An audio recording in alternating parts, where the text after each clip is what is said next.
Hello dear student, कैसे हैं? मैं नीलकमल सर उपस्थित हुआ हूँ अपने online platform Purvanchal career classes पे लेके ईवीएस का प्रैक्टिस सेट, जो प्रीवियस ईयर में आए हुए प्रश्नों का संग्रह है। तो आज हम जो प्रैक्टिस सेट लेके आए हैं वो बड़ा ही रोचक प्रैक्टिस सेट है।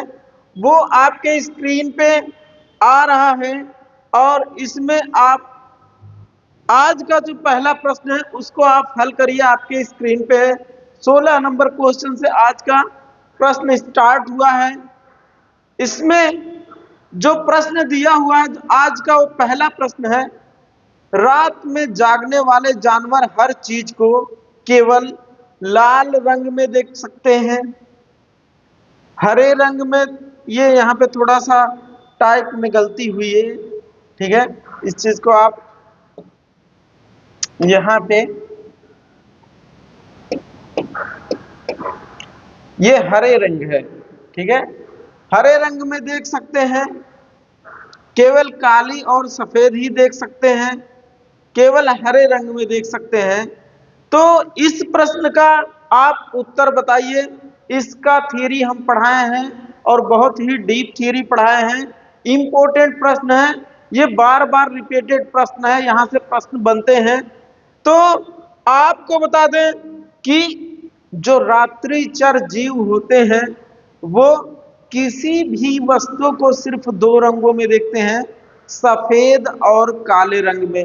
तो आज के प्रश्न का जो उत्तर निकल के आया वो आपका ऑप्शन सी निकल के आया। कौन से रंग में देखते हैं? केवल काला और सफेद रंग में देखते हैं। कौन से जीव? जो रात्रिचर होते हैं, जो रात्रि में विचरण करते हैं, जो रात्रि में अपने पेट का भोजन खोजने के लिए निकलते हैं रातों में। ऐसे जीव हर चीज को काला और सफेद रंग में देखते हैं। तो आज का इंपॉर्टेंट ये क्वेश्चन था और इसका ऑप्शन जो सही हुआ वो ऑप्शन सी सही हुआ। अगले प्रश्न की तरफ चलते हैं। ये इंपॉर्टेंट प्रश्न है, इसकी भी पुनरावृत्ति होती है आपके स्क्रीन पे। ये इंपॉर्टेंट प्रश्न है, हर बार लगभग ये प्रश्न आता है और इंपॉर्टेंट है। इस प्रश्न का उत्तर आप लोग बताइए। क्या कहा है? हाथियों के झुंड के बारे में सही कथनों को चुनिए। तो मेरे प्यारे विद्यार्थियों, ये कूट मिलान का प्रश्न है। क्या है सही कथन? ए, हाथियों के झुंड में केवल हथिनियां और 14-15 वर्ष के बच्चे ही रहते हैं। तो मेरे प्यारे विद्यार्थियों, इसमें जो जो ऑप्शन सही है उस पर पहले टिक मार लेते हैं, फिर कूट मिलान करते हैं। तो ये ऑप्शन सही है। फिर बी को चेक करते हैं। हाथियों के एक झुंड में किसी एक ही परिवार के सदस्य होते हैं। जी बिल्कुल नहीं, कई परिवारों के सदस्य मिला के वो झुंड होता है, ना कि एक परिवार का। अगले ऑप्शन की तरफ चलते हैं। झुंड के सबसे बुजुर्ग हथिनी पूरे झुंड की नेता होती है। जी बिल्कुल सही है। अगले को देखते हैं, चेक करते हैं ऑप्शन को। एक झुंड में हथिनियों और बच्चों की संख्या कितनी भी हो सकती? जी बिल्कुल नहीं, कम से कम 15-16 से 12 से ज्यादा, 12 से 15 के लगभग इन झुंड में संख्या होती है और कितना भी नहीं होती है। इस आधार पर अब नीचे के ऑप्शन में हम देखते हैं कि ए और सी कहां है। पहला ए और डी, जी बिल्कुल नहीं। ए तथा बी, बिल्कुल नहीं। ए तथा सी यहाँ पे है, यानी कि थर्ड ऑप्शन जो आपका इस प्रश्न का है वो बिल्कुल सही है। ये इंपॉर्टेंट प्रश्न है, यहां से प्रश्न बनते हैं, ठीक है। और यहाँ पे हाथियों के बारे में भी हमने एक वीडियो बनाया है जो आपके प्लेलिस्ट में, वहां पे आप जाके देख लीजिएगा। इसी में एक इंपॉर्टेंट पॉइंट और है कि 2 वर्ष के हाथी का बच्चा, उसका वजन कितना होता है और एक वयस्क हाथी एक दिन में लगभग कितना खा लेता है, पत्ते व झाड़ियां। ये 2 ऑप्शन यहां भी कंफ्यूजन करता है, ठीक है। तो आप हमारे वीडियो में, आप हमारे लिंक पे जाकर वीडियो देख सकते हैं। हाथियों से संबंधित इंपॉर्टेंट टॉपिक है जिसका टाइटल है नंदू हाथी, और इंपॉर्टेंट है, वहीं से ये प्रश्न आया हुआ है, थ्योरी का प्रश्न है। आइए अगले प्रश्न की तरफ चलते हैं। इसमें किसकी व्याख्या किया हुआ है देखते हैं। ये पेड़ पौधों से आया हुआ है। एक चैप्टर था उसको भी हम पढ़ाए हैं, पेड़ पौधे, तो वहां से है। पंखुड़ियों के अंदर फूलों के बीच में कुछ पतली पाउडर जैसी संरचनाएं दिखाई देती हैं, जिन्हें कहते हैं वर्तिकाग्र, परागकोश, पराग मूलांकुर। तो मेरे प्यारे विद्यार्थियों, इस प्रश्न का उत्तर आप दीजिए, बड़ा इंपॉर्टेंट है।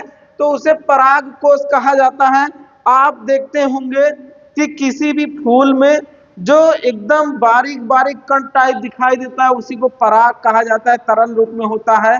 और इसी को दुनिया की सबसे छोटी चिड़िया, जिसे हमिंग बर्ड कहा जाता है, वो अपने भोजन के रूप में इसका इस्तेमाल करती है। फूलों का जो पराग होता है उसी को अपने भोजन के रूप में इस्तेमाल करती है पूरे विश्व की सबसे छोटी चिड़िया, जिसे हम हमिंग बर्ड कहते हैं। तो इस प्रश्न का उत्तर सी भी, इस प्रश्न का भी उत्तर सी है। आइए अगले प्रश्न की तरफ चलते हैं। इसमें किसका वर्णन किया हुआ देखते हैं। तो ये भी इंपॉर्टेंट प्रश्न है मेरे प्यारे विद्यार्थियों। इसमें दिया हुआ है, यदि आप रेलगाड़ी द्वारा अहमदाबाद गुजरात जाएं तो आपको रेलवे स्टेशन पर अधिकतर बेचने वाले खाने की कौन कौन सी चीजें बेचते मिलेंगे। तो ये भी थ्योरी का प्रश्न है। हमने आपको एक चैप्टर पढ़ाया था, ओमना की सफर वाली ट्रेन, जो गुजरात के अहमदाबाद से चलती है और कहाँ पे जाती है, चेन्नई तमिलनाडु के, गोवा महाराष्ट्र, गोवा, केरल, कर्नाटक, तमिलनाडु तक जाती है। और उसी में इस हर एक स्टेट के व्यंजनों का वर्णन, वहाँ की मुख्य फसलों का वर्णन उसमें बताया गया। इस पे भी वीडियो हम बनाए हैं, अपने प्लेलिस्ट में आप जाके आप पढ़ देख सकते हैं। वहां से ये प्रश्न आया हुआ है, थ्योरी का प्रश्न है। तो क्या बेचते हैं, पूरी, साग तथा ठंडा दूध। जी बिल्कुल ये नहीं है, ठीक है। ये प्रश्न इंपॉर्टेंट प्रश्न है, तो ये ऑप्शन नहीं है। ढोकला, चटनी, नींबू वाले चावल। तो आपको ये जरूर पता होगा कि गुजरात के संदर्भ में जो व्यंजन होता है, ढोकला सबसे ज्यादा प्रसिद्ध होता है, जो चावल का बना होता है। तो इस आधार पर ढोकला, चटनी और नींबू वाले चावल, इस प्रश्न का जो सबसे सही उत्तर निकल के आया, ऑप्शन बी निकल के आया। बड़ा ही रोचक प्रश्न था ये, यहाँ से भी। और एक चीज जान लीजिए कि हमने आपको बार बार ये चीज बताया है कि सीटेट जब भी प्रश्न पूछता है तो पूरे भारत के संदर्भ में किसी भी स्टेट से पूछ सकता है, किसी भी केंद्र शासित प्रदेश से पूछ सकता है। और जो स्टेट वाले टेट करवाते हैं तो वो स्पेशल स्टेट के अंदर से प्रश्न पूछता है, इस चीज का आप ध्यान रखिएगा। तो यहाँ पे जो पूछा हुआ है गुजरात के संदर्भ में पूछा हुआ है। कभी आपको राजस्थान से पूछ सकता है, कभी महाराष्ट्र से पूछ सकता है, कभी आपका तेलंगाना से भी प्रश्न पूछ सकता है। तो आप पूरे भारत के संदर्भ में जानकारी रखिए। अगले प्रश्न की तरफ चलते हैं। इसमें किसका वर्णन हुआ देख, ये भी थ्योरी का प्रश्न है, इंपॉर्टेंट प्रश्न है। इसको आप देखिए, आपके स्क्रीन पे आया, और इस प्रश्न का उत्तर आप बताइए। हम पढ़ रहे हैं इस प्रश्न को, पक्षी अपनी गर्दन बहुत अधिक हिलाते हैं, इसका कारण है कि उनके कान पंखों से ढके होते हैं।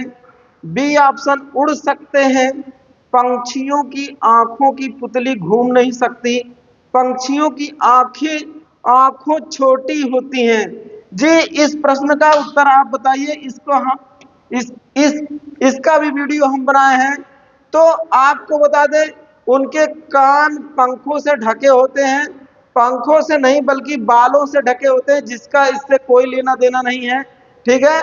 बल्कि ऐसे जीव जिनके कान दिखाई नहीं देते, ढके होते, वो अंडे देते हैं। ऐसे जीव जिनके कान बाहर की तरफ निकले हुए होते हैं, वो बच्चा पैदा करते हैं। इसको भी हमने पढ़ाया है, वहीं से प्रश्न आया हुआ है थ्योरी का। तो इस प्रश्न का जो सबसे सही उत्तर है मेरे प्यारे विद्यार्थियों, वो ऑप्शन सी है। क्योंकि जो पंछियां होती हैं, उनकी जो आंख की पुतली होती है वो घूम नहीं सकती है। इस वजह से किसी भी चीज को देखने के लिए पंछी अपने पूरे सिर को घुमाती है। इसी प्रश्न से रिलेटेड एक और प्रश्न प्रायः पूछा जाता है पंछियों से, कि वह कौन सी पक्षी है जो काफी हद तक अपने सिर को घुमा सकती है? ऐसा भी प्रश्न आया हुआ है प्रीवियस में। अभी जब अगला हम प्रैक्टिस सेट लेके आएंगे तो उसमें पंछी से भी प्रश्न आए हैं। तो वो मैना पंछी होती है जो झटके से अपना हिलाती है सिर को, और उल्लू पक्षी वो होता है जो काफी हद तक अपने सिर को काफी हद तक घुमा सकता है। ठीक है, तो इस प्रश्न का पंछियों की आंखों की पुतली घूम नहीं सकती, इस वजह से पंछी जो होती है वो अपने पूरे सिर को घुमा के देखता है। ठीक है, इंपॉर्टेंट प्रश्न है। अगले प्रश्न की तरफ चलते हैं। क्या है? निदान के पश्चात कोई डॉक्टर रोगी से यह कहता है कि उसके खून में हीमोग्लोबिन की कमी है, तो उस रोगी को आयरन की कमी को पूरा करने के लिए क्या खाना चाहिए? तो सबसे पहले जान लीजिए कि हीमोग्लोबिन की कमी से कौन सा रोग होता है। तो हीमोग्लोबिन की कमी से जो होने वाला रोग है वो आपका क्या है, उसका नाम बताइए, कमेंट करके बताइए। तो उसका नाम है एनीमिया। क्या है? एनीमिया। एनीमिया ये है खून से कमी होने वाला रोग, इसी को कहते हैं रक्त अल्पता। ठीक है, या खून की कमी भी इसे कह सकते हैं। ठीक है, किसकी कमी से होता है ये? हीमोग्लोबिन की कमी से होता है। कौन सा रोग? एनीमिया होता है, रक्त अल्पता होता है। और इसमें कुछ खानों का नाम यानी कि व्यंजनों का नाम दिया हुआ जिसका हम भोजन करते हैं, उसमें कौन सा ऐसा समूह है खानों का जिसमें आयरन बहुतायत मात्रा में मिलती है, वह प्रश्न पूछ रहा है। तो पहले को देखते हैं, आंवला, हरी पत्तेदार सब्जियां व गुड़। जी ये तो सही दिख रहा है। दूसरे को चेक करते हैं, चावल, चीनी, आंवला, बिल्कुल गलत है। हरी पत्तेदार सब्जियां तो हैं लेकिन गेहूं, संतरा भी नहीं है, ये भी गलत है। अगले प्रश्न को, गुड़, नींबू, टमाटर। तो इस तरह से इस प्रश्न का जो सही उत्तर निकल के आया वो ऑप्शन ए है। और ये भी कई बार रिपीटेड प्रश्न है, इसमें से एक आध ऑप्शन चेंज कर देगा और सेम प्रश्न रहेगा। तो आप इसको जरूर पढ़िएगा, अभ्यास करिएगा, बड़ा इंपॉर्टेंट प्रश्न है। यहां से भी कई बार प्रश्न बने हुए हैं। आइए अगली तरफ चलते हैं, इसमें क्या दिया हुआ देखते हैं। क्वेश्चन नंबर 22, राष्ट्रीय परीक्षाचर्या की रूपरेखा 2005 प्राथमिक स्तर पर पर्यावरण अध्ययन शिक्षण का प्रमुख उद्देश्य होना चाहिए। क्या है?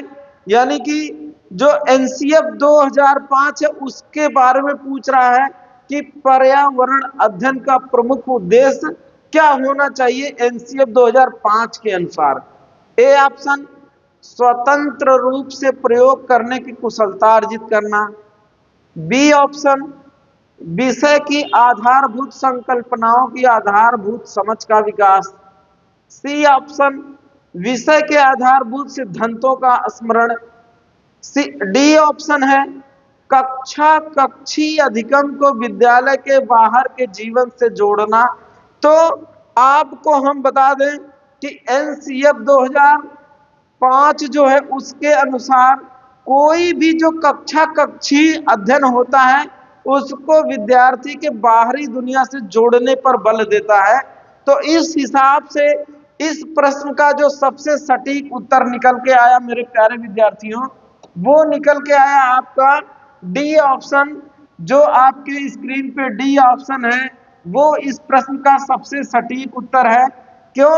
क्योंकि एनसीएफ 2005 के अनुसार कक्षीय अधिगम को विद्यालयी जीवन जो होता है उसके बाहरी जीवन जो शिक्षार्थी का होता है उससे जोड़ने पर बल देता है एनसीएफ 2000। अगले प्रश्न की तरफ चलते हैं, इसमें देखते हैं किसका वर्णन हुआ है। ये रहा 23 नंबर का प्रश्न आपके स्क्रीन पे। निम्नलिखित में से कौन सा प्राथमिक स्तर पर पर्यावरण अध्ययन की पाठ्यचर्या की आवश्यकता के अनुरूप नहीं है? यहां भी नहीं आ गया। सबसे पहले नहीं को अंडरलाइन करते हैं, उसके बाद इस प्रश्न की तरफ चलते हैं कि इसमें क्या पूछा हुआ है। उसे शिक्षार्थियों के मानसिक स्तर के अनुकूल होना चाहिए। उसे काम की दुनिया में प्रवेश के लिए शिक्षार्थियों को ज्ञान एवं कौशल से लैस करना चाहिए। उसे शिक्षार्थियों में पर्यावरण के सरोकार को उत्पन्न करना चाहिए। उसे शिक्षार्थियों को उन पद्धतियों और प्रक्रियाओं को अर्जित करने में शामिल रखना चाहिए जो नए ज्ञान को उत्पन्न करने में आगे ले आए जाएंगे। तो ये 4 ऑप्शन है आपका। जो 23 नंबर का प्रश्न है उसका सही उत्तर आप बताइए कि सही उत्तर उसमें से कौन सा है।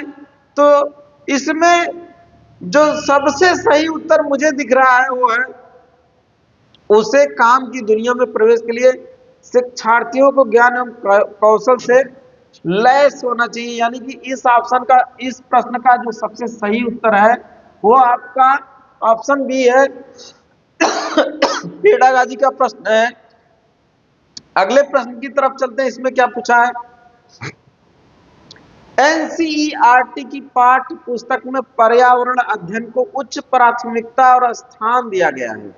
क्या कह रहा है?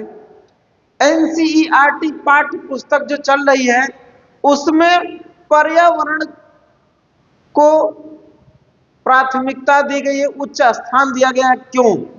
ऑप्शन दिया हुआ है अधिक संख्या में अभ्यास प्रश्नों को शामिल करने के लिए, विषय की आधारभूत संकल्पनाओं की व्याख्या करने के लिए, चिंतन और विस्मय के लिए शिक्षार्थियों को अवसर उपलब्ध कराने के लिए, तकनीकी शब्दावली की सटीक परिभाषाएं उपलब्ध कराने के लिए।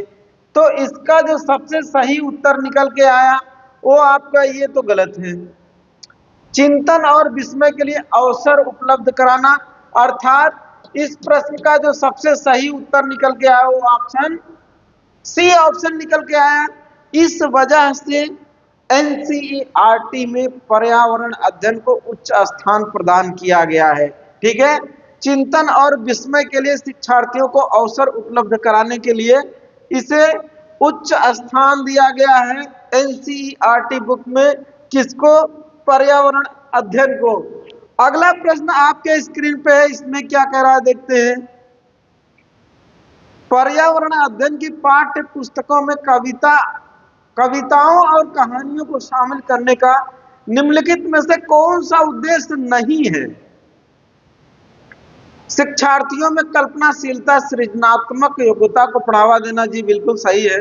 विषय में रुचि का विकास करना, सही है। नित्य और एकरस विषय वस्तु में बदलाव करना, शिक्षार्थियों को आनंद और मजा उपलब्ध कराना। तो इस प्रश्न का जो 3 ऑप्शन है वो बिल्कुल सही है, लेकिन ये वाला ऑप्शन सही नहीं है और प्रश्न पूछने के हिसाब से नहीं ही पूछा है। और इस प्रश्न का जो ऑप्शन सही है वो ऑप्शन सी सही है।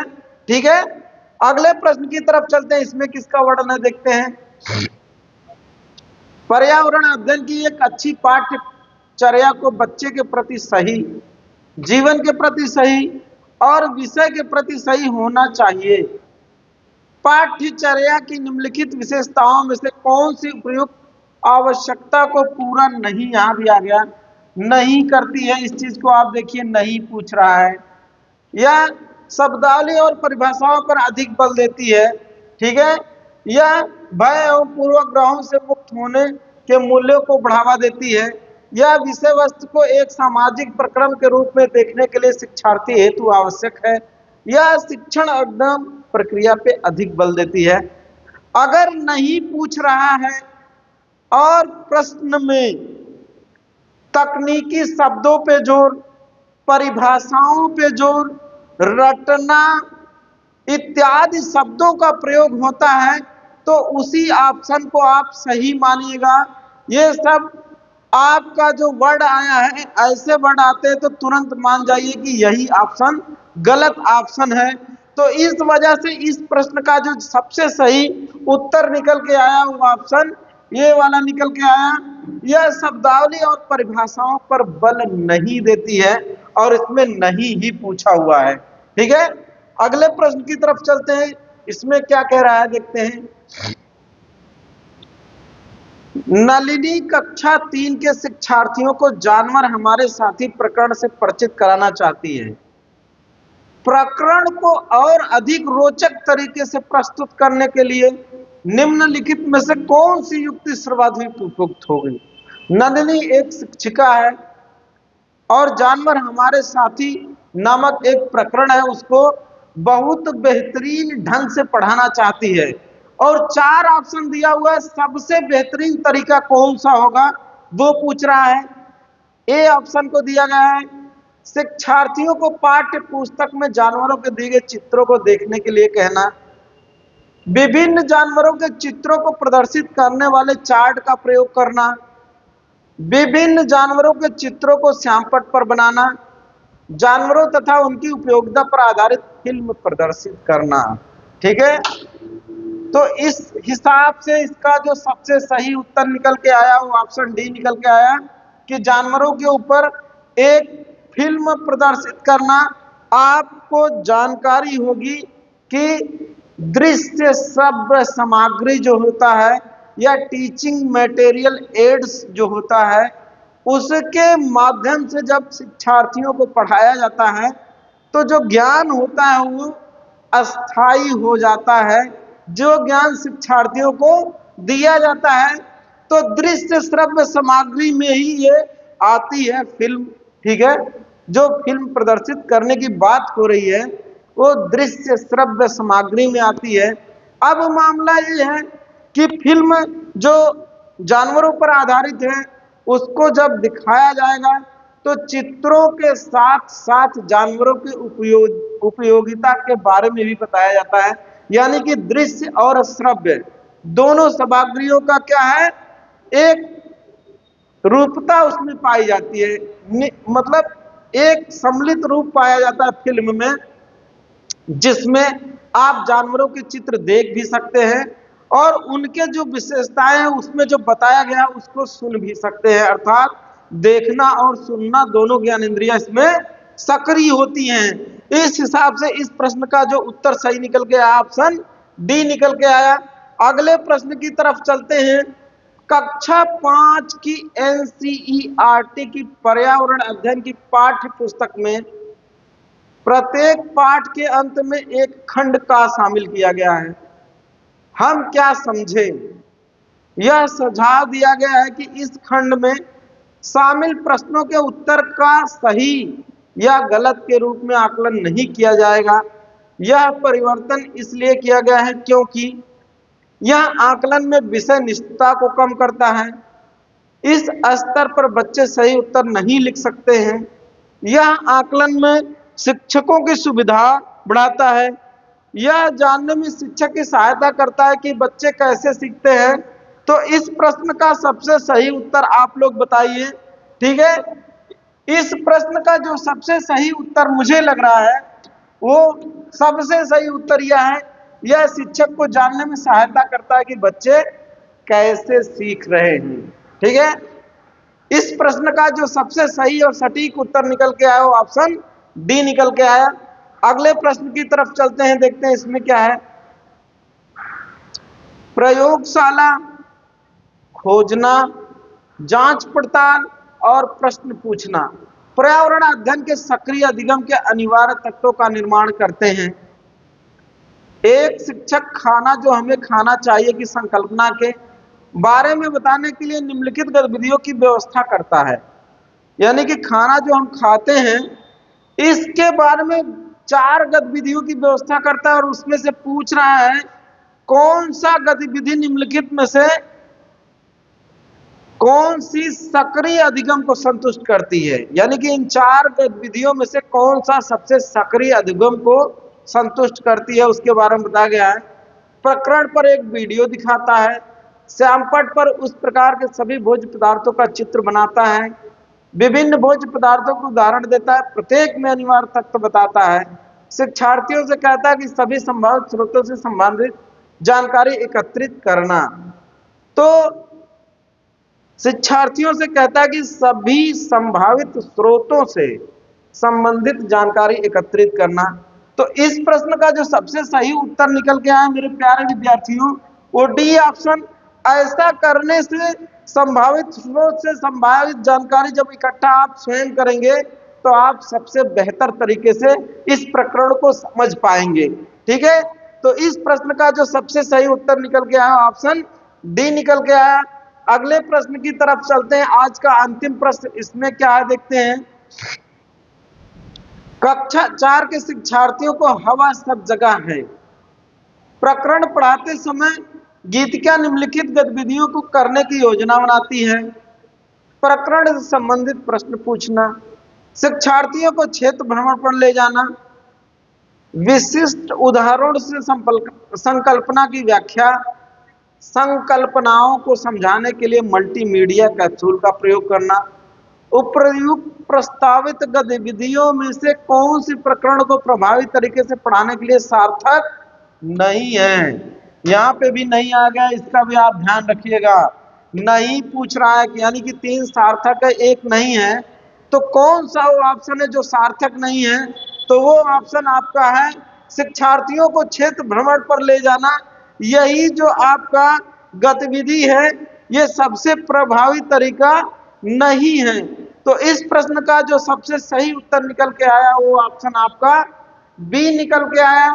ठीक है, तो आज का जो वीडियो है यहीं तक, मिलते हैं अगले वीडियो में, तब तक के लिए नमस्कार, जय हिंद।